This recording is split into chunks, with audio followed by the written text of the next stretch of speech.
to all of you to the conference on IK studies through colonial encounter brought to you jointly by Indica and the IK's division, Ministry of Education, Government of India. After the beautiful morning sessions where our dignitaries painted a picture of the nature of emergence of IKs, specific contexts of the general contexts of colonization and decolonization. I now have the pleasure of inviting the renowned Padma Shri Dr. Meenakshi Jain for a distinguished talk on Indigenous Judicial System of India, misunderstood and upturned under British colonial rule. I also request Dr. Nagaraj Garu to felicitate her on this occasion. Dr. Meenakshi Jain. Dr. Meenakshi Jain needs no introduction. Anybody in the Indian knowledge systems fraternity and history in particular, the first question we ask is, have you read Dr. Meenakshi Jain? There are important reasons for it. When her book on Sati came, it was one important moment of decolonization for entire India. Because this is one burden that weighs on the conscience of any thinking Indian. And Dr. Meenakshi Jain has unburdened the entire society with the realities and the distortions around the Sati system. At the same time, when the Ayodhya movement was being discredited, Dr. Meenakshi wrote a series of papers and then 2 books, both in the case and the historical context of Sri Ram's worship in and the Ayodhya as the center of it. Once again unburdening several weights on the conscience of the Dharmic India. Since then, she's gone on to write several works, and recently she has focused upon what is the nature of judicial upturnment that happened in the colonial era, and what is the nature of what impact it had, other things had on the education system as well. So overall, the colonial era has been an important focus area of Dr. Meenakshi Jain, and the conference focusing on IK's studies through colonial encounter, it could not have better begun. The perfect thing is to start with a distinguished scholar who has dedicated her entire life to understanding what is the impact things had in the colonial era on various aspects of Indian knowledge. With this, it's my pleasure and honor to invite Padma Shri Dr. Meenakshi Jain to speak on the Indigenous Judicial System of India, misunderstood and upturned under the British colonial rule. Meenakshi Jain. Can I put my paper here? Convenient.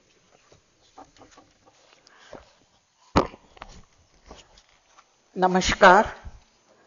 I am conscious of the fact that my paper would actually not be fitting into the theme of this seminar, but I hold Dimple Call guilty. I can never say no to her. And Dr. Paturi has been so generous and so encouraging that I'm here today. I think the work on indigenous judicial institutions has not received the attention it deserves in the colonial period. Now, how did this British interest in judicial institutions commence? In the early 18th century, many Englishmen came to India to trade. So it is surprising that we have accounts and books written by 5 early Englishmen in India. And these books, the authors, they say that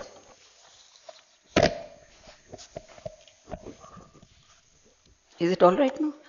Can you hear me, all of you?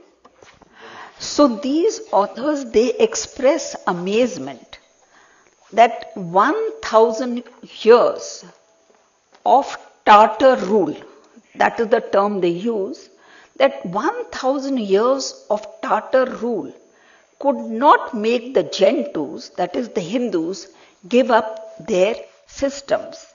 And they said that in the entire medieval period, Tartar rule was confined only to a few major cities. In the rest of the country, the Gentus remained in control. And they said that the medieval state dealt with the Gentus only in the sphere of revenue collection. It was only interested in dealing with the people as far as collection of land revenue was concerned. Otherwise, the Gentus were left to their own. And they say that the Gentus never approached the medieval state for anything. Now, these 5 books were written before the East India Company was officially responsible for the judicial system and the taxation system that happened in 1789. Now, in that year, the East India Company was given charge of the judicial responsibilities of Bengal, Bihar and Odisha. And that is when the companies realized that they have to know something about the judicial institutions if they want to administer these 3 provinces. So that is when the colonial intervention in the indigenous judicial institutions begins. It is very surprising that the British at the outset said we will not interfere with the indigenous judicial institutions because they have served the people of the country well and we will just continue them. So it is amazing that beginning with such noble intentions, the British turned the whole indigenous judicial institutions upside down, and the system that they introduced was full of such defects that many of those evils continue till today. So, most of us have forgotten what the indigenous judicial system was.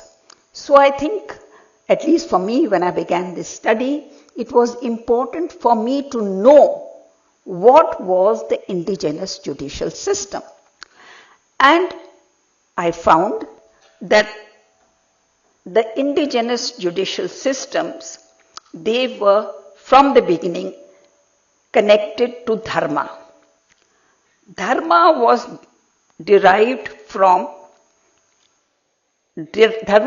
an independent source which was the source of all law. And the Brihadaranyaka Upanishad, it said Dharma is the ruling power standing above the ruling power. Dharma is the ruling power standing above Dharma. There is nothing higher than Dharma. When a man speaks the truth, people say he speaks Dharma. And when a man speaks Dharma, people say he speaks the truth. Now the oldest works on Dharma, that is the Dharma Sutras and the Dharma Shastras. So the earliest reference that we have to Dharma Sutras is Patanjali's Mahabhashya, and the word Dharma Shastra occurs first in Katyayan. Now, we have to understand that the broad features of our civilization were apparent since its inception. So one of the features of this civilization was that it was not a top-down affair. It was not something that was imposed by a king or a raja from above at any time. The indigenous judicial systems took into account local and regional customs, and they gave due importance to them. So the British misunderstood this system. They thought that as in European countries, there is one judicial system that will be applicable to all. But the earliest evidence that we get of the indigenous judicial institutions is from Bodh. He was in the early first century BCE, and he, in his work, he acknowledges that there are variations in the Dharma Shastras of various regions, and he gives due importance and accord to them. So this is a feature of Indian culture and civilization in so many dimensions that it is never imposing something from above. It is bottom up. It is recognizing people bottom up. So it's very interesting that Bodh, he says there are 5 areas in which the practices of the north and the south are different. They are different from each other.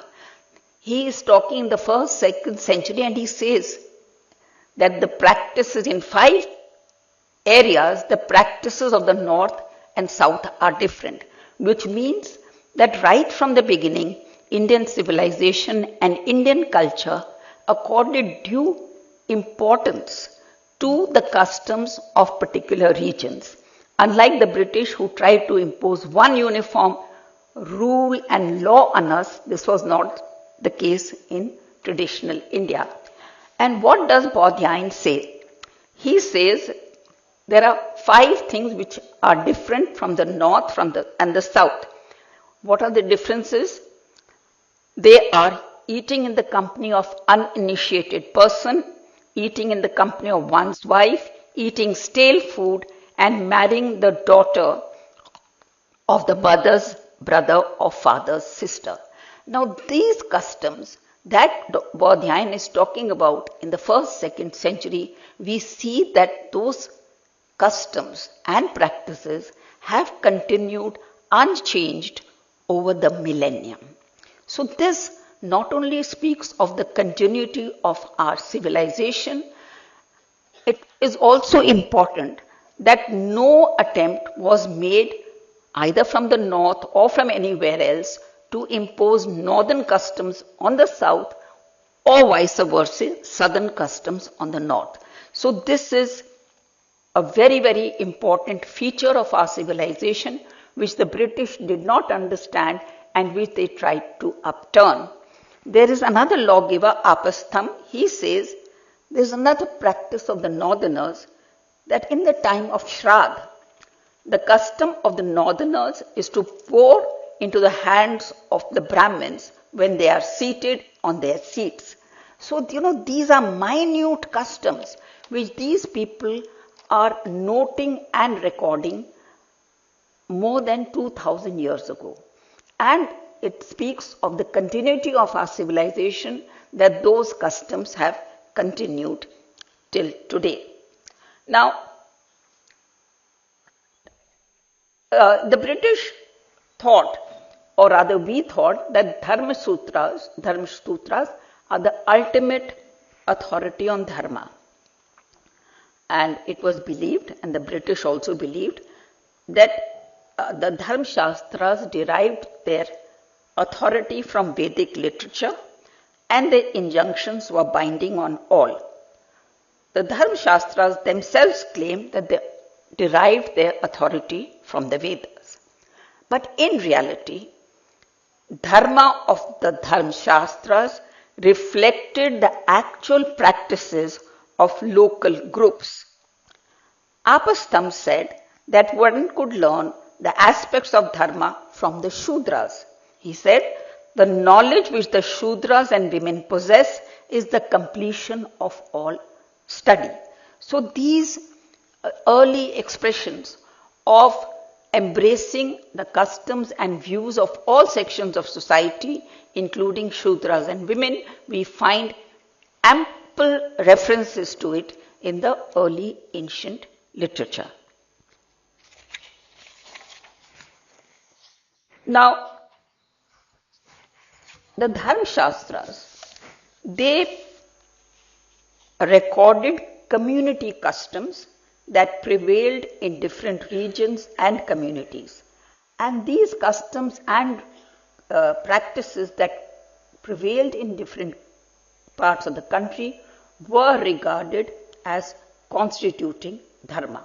So the early texts mention Desh Dharma, Jati Dharma, Kul Dharma, the dharma of all regions, castes, families and lineages. There was acknowledgement that the sources of dharma were multiple and varied. Yajnavalkya clearly stated that when a king conquered a territory, he should ensure that the customs of that area were protected. He should not enforce the customs of his region on the subjugated people.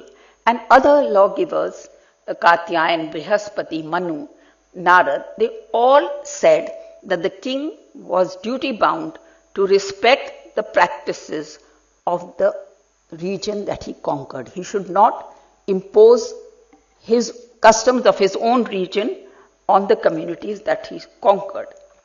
Now, so what is the first point that we make on the indigenous judicial practices that were prevalent when the British came to control India? One was that the dharmas of every caste and community and region were recognized, and that the dharmas of Shudras and women were also regarded as important sources of dharma. So the difference in the customs of the north and south were apparent and recognized and recorded in these early texts. Now the British, we will come to that later, they did not realize that the sources of dharma are multiple and that they are accommodating every group and every community in every region. Now, there is another point that I need to make, and that is in the ancient period, India witnessed large-scale entry of foreign groups, and many of those foreign groups actually also ruled over large parts of northwestern India. For example, the Shakas, Indo-Greeks, Kushans and Huns. So the entry of so many people and communities from outside, it raised certain issues. So in the Mahabharata, we have in the Shanti Parv a dialogue. Somebody asks Indra, what should be the customs, what should these new groups that have come, how should they be accommodated, and is there any purificatory rite that we have to observe to make them part of the system? The ancient texts prescribe no purificatory rites, and Indra said that the duties of these outsiders, what they have to do and how they have to live, is the same as the rest of the society. If they follow the rules of the rest of the society, they become like us. So the ancient literature that we have does not provide for a distinction between the person who has come from outside and within. They say that there is no purificatory rite, and the same customs which they follow, which the rest of society follows, if they follow, then that is enough for them. Now, this is the background on which I will develop. So, what we have said is that there was no one single rule, there was no one single text, and every community, every region was entitled to and had its own rules and customs, and the king, it was the duty of the king to ensure that no outside customs were imposed and that the customs of a particular region were continued and observed. Now, what happened? How did this situation change? This situation continued unchanged for 1,000 years of the medieval period. Now that itself is something that needs to be acknowledged and I think respected, because for a community or for communities to retain their systems in the period when they had no political power in large parts of India, it was a tribute to their commitment to their ancient customs and traditions, and no ruler from outside India dared to tamper with these traditions. Now, how did the situation change? In 1768, the Mughal emperor granted Diwani of Bengal, Bihar and Odisha to the East India Company. Diwani meant the right to collect revenue and judicial responsibilities in Bengal, Bihar and Odisha. So that is when the British had to grapple with the problem of what is the judicial system they are going to implement. They were very clear that they are not going to introduce anything of their own. They are going to follow the indigenous rules. But how were these foreign ruling power, the English, how were they to know what were the indigenous institutions? So they embarked on a very difficult journey. They did not trust the Indians. So they said, we will translate their important texts into English, which we will implement in our courts, where we will be assisted by a Hindu Pandit and a Qazi. So this is the genesis of the problem, that they are saying that we will respect the indigenous institutions, but we do not trust the Hindu Pandits or whoever, because they can manipulate the rules.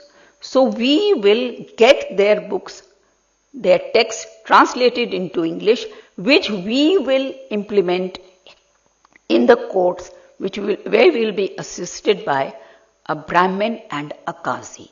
So, what was the first book that they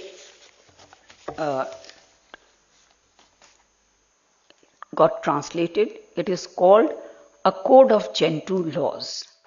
It was written by an English company man, Nathaniel Halhed.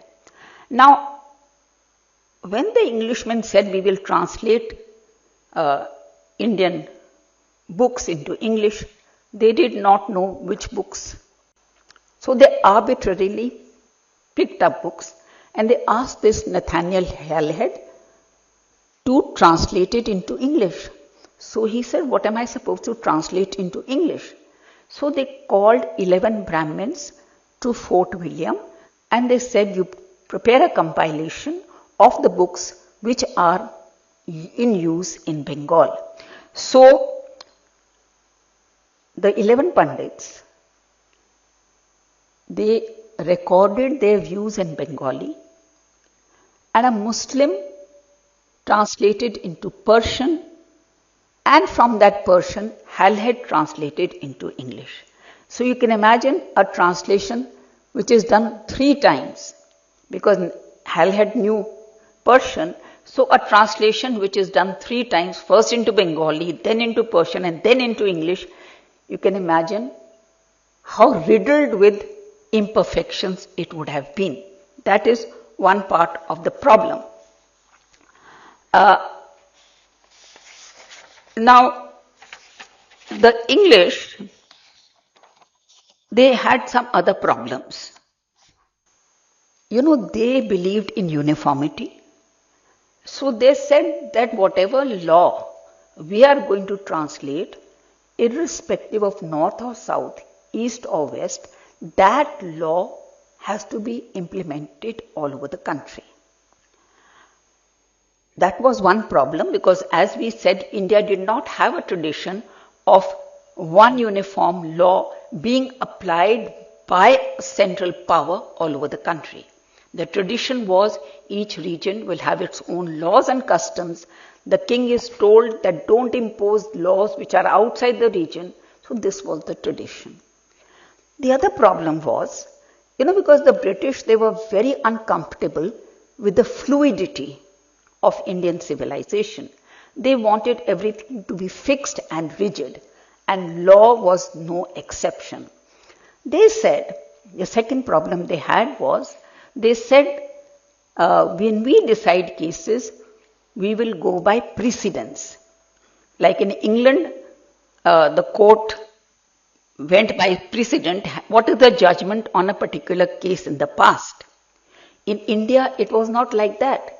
Every case was judged whether it was according to the Dharma of that area or region. It was not that on a particular case, there has to be rulings of the past which will be serving as the guides for the English judges. These two characteristics, the characteristic of one uniform law all over the country and that there should be a precedence, they deprived Indian law of its flexibility and made it rigid and conservative. By precedence, I mean, for example, that when the British courts were deciding, for example, on temple cases, they said, give us an example where the deity is recognized as a juridical personality. So they dug up all the cases and they said, we will recognize this because there is a precedent.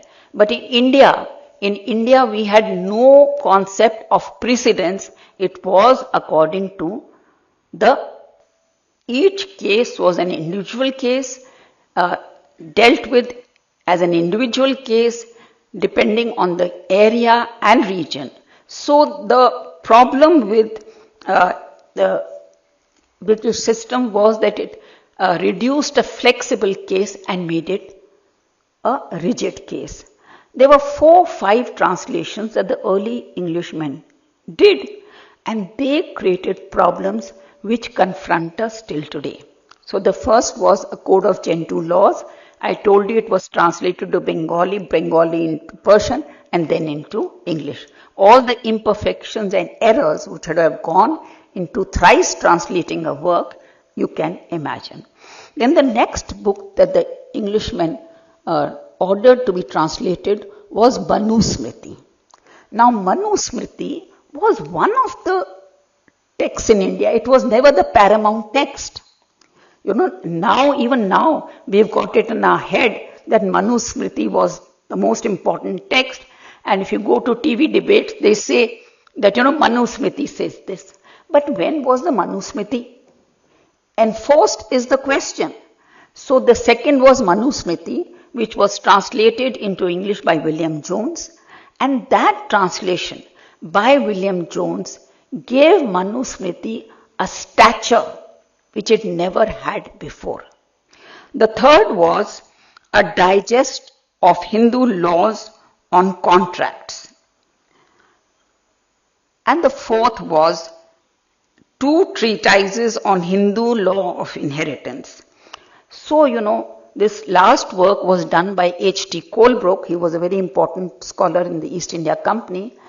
And H.T. Colebrook, he said that there is one law that is prevalent till Banaras, and there is another law which is prevalent outside Banaras right up to Madras Presidency. And it is surprising and astonishing and really disheartening that in 1868, the East India Company, the Privy Council, accepted this division of Indian law into schools. We never had this division of Indian law into a northern school and a southern school.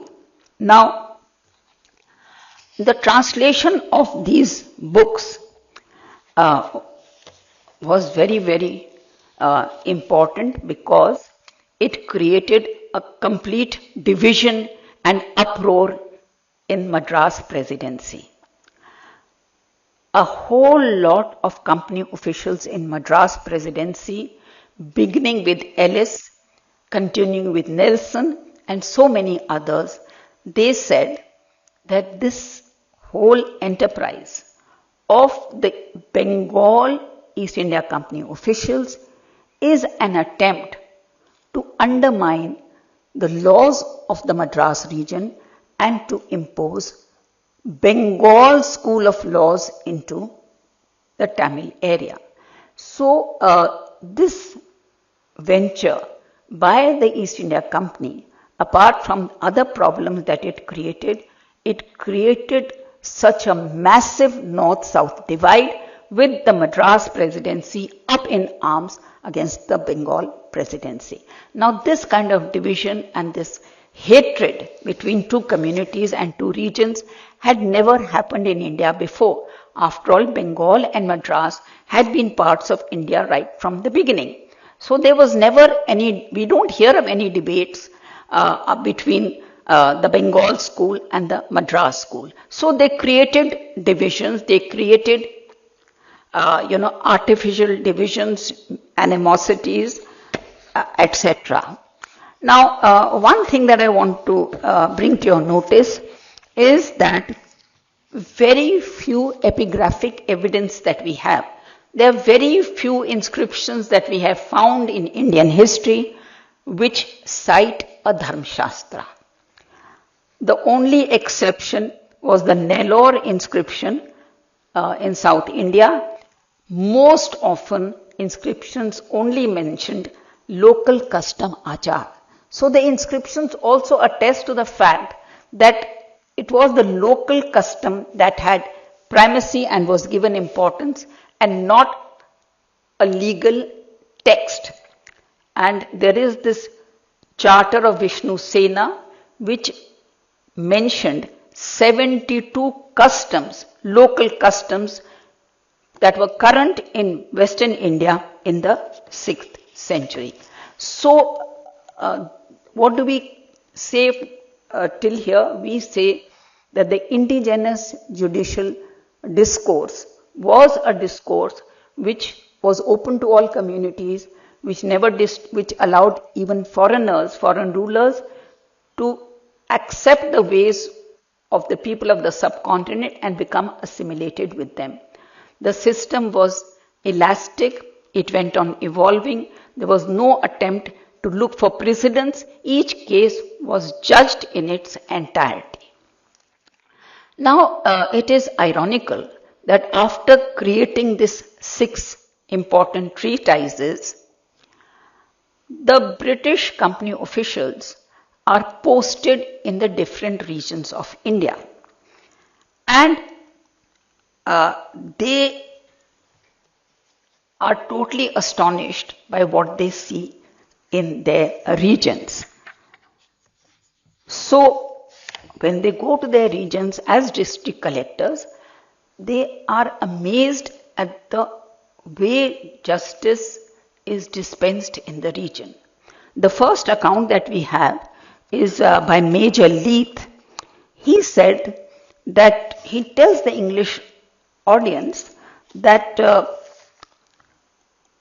Panchayat system that I am seeing in the Madras presidency, even the most competent European judge, his judgments cannot be placed at par with the Panchayats. He says the Panchayats were the most common law of the land and they were admirable in the manner in which they delivered justice.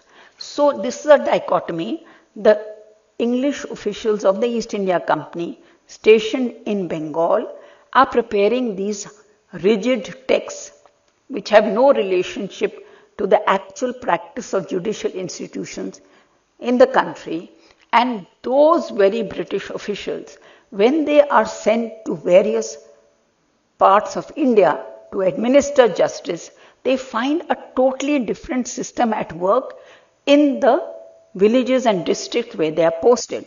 The first account that we have of the Panchayat system is by Major Leith, as I told you. The next major detailed account that we have from the Madras presidency is by Thomas Munro. Thomas Munro was the governor of the Madras presidency. And he says that no native thinks that justice has been done to him unless it is given by a judge, just by a panchayat.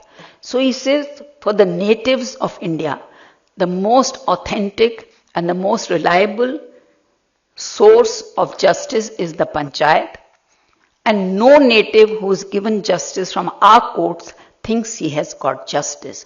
So this is a record of how the people of the country were still adhering to and appreciating the panchayat system. And the similar statement that we have of Mons Stuart Elphinstone, who was posted in the Deccan. He says that the panchayat system should not be dropped. It is an excellent institution for dispensing justice and for keeping the principles of justice which are recognized and observed by the people. And Elphinstone, in his book that he wrote on India, records a very interesting case. When he is passing through a particular region, he finds people fleeing. So he asks, has Lord Lake's army come? Lord Lake was the army, British Army general who was leading a campaign to conquer that region. So he is asking the people, you are running away from here. Has Lord Lake come? Has the army come? So the people say, no, it's the Adalat that is coming. So that fear that the British Adalat or revenue system, land revenue judicial system is so detrimental to the interests of the people, it is evident in all the writings of company officials who were posted outside Bengal, principally in the Madras and Bombay presidencies.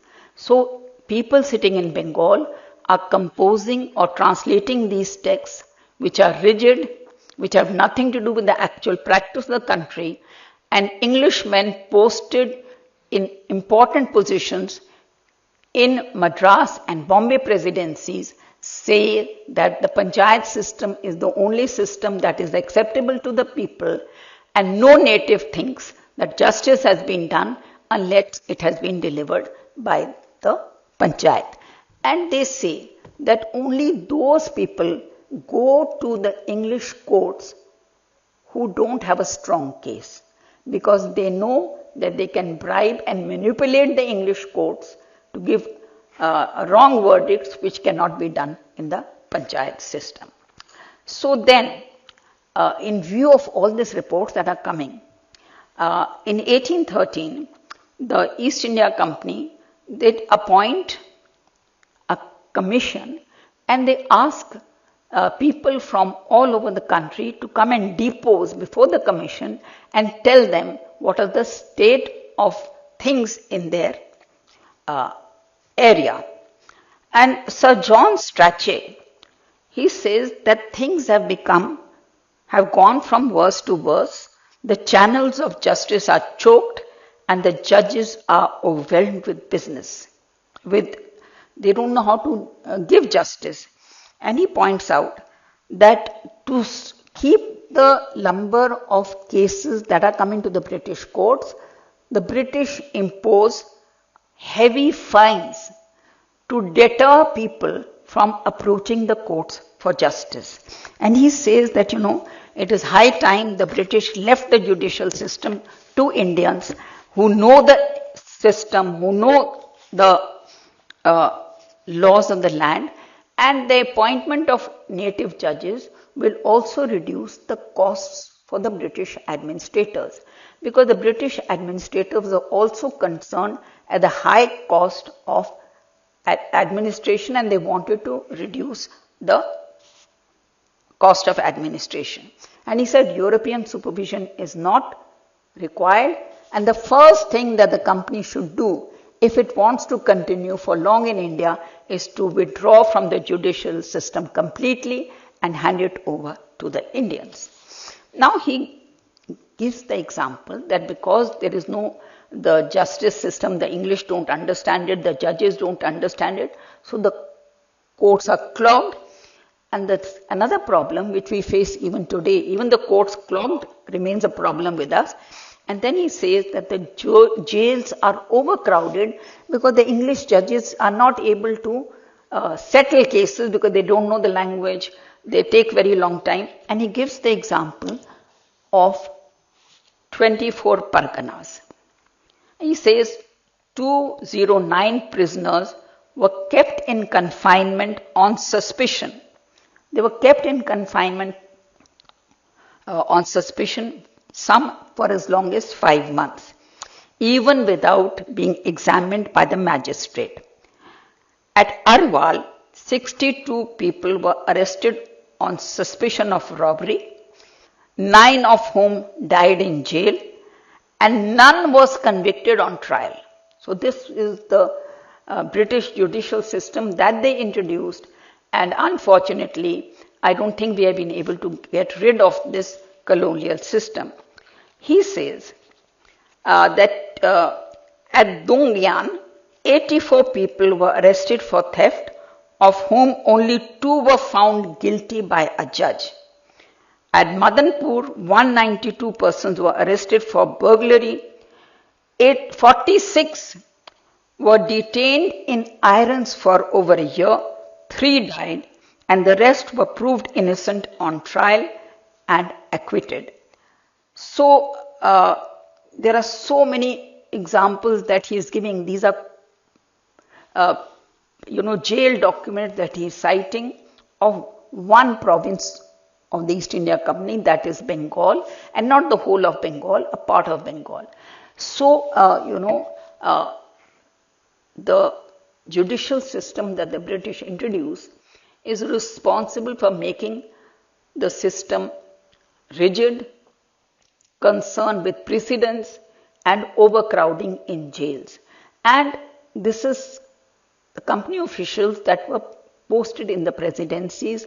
They themselves said that we should not engage in the judicial system. We should just hand it over to the Indians. It will be so efficient. He says the panchayats have no backlog of cases. There are no backlog of cases in the panchayat because supposing a panchayat has to deal with many cases, the village will constitute many panchayats. It's not mandatory that one village will have only one panchayat. If there are many cases coming up before it, it can have 10 panchayats. So that flexibility, the responsiveness to the needs of the people, to the local customs, that was evident in the panchayat system, is totally lost when the British come. And Monroe suggested that all over India, only important cases should be referred to the arbitration of juries.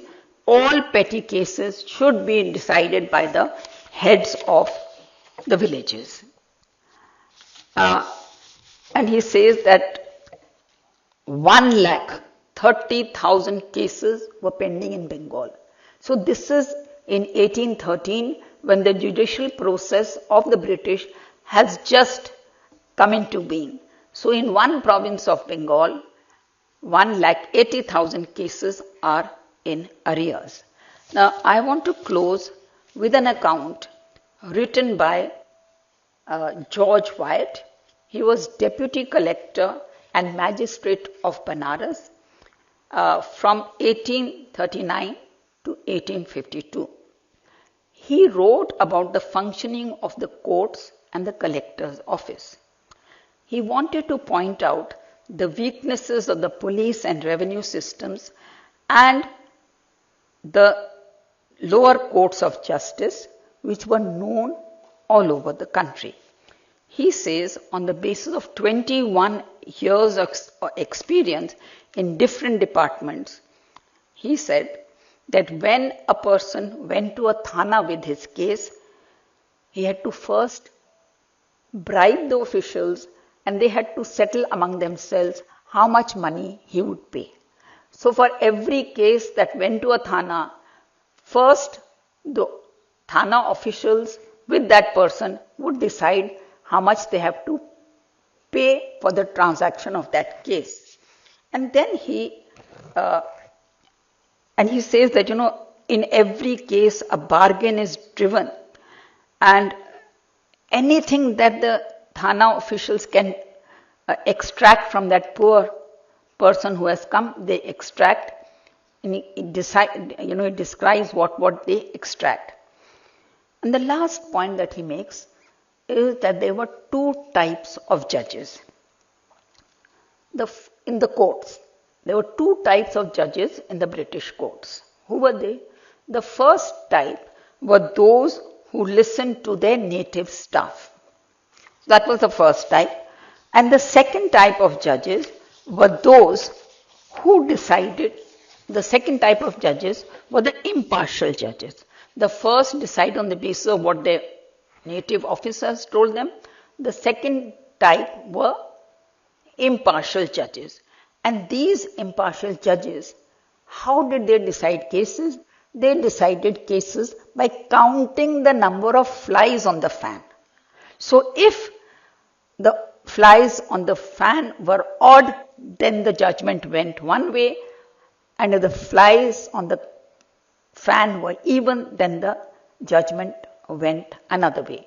So this is the inheritance that the British bestowed on us, and I think that we need to study the judicial systems in great detail, what the British did to a beautiful functioning, efficient system, and how they made it rigid, and how it led to overburdening of courts and lakhs of people in jail without any means or hope of immediate redress. So I think Indian knowledge systems should take this up as one of the areas of research. Thank you.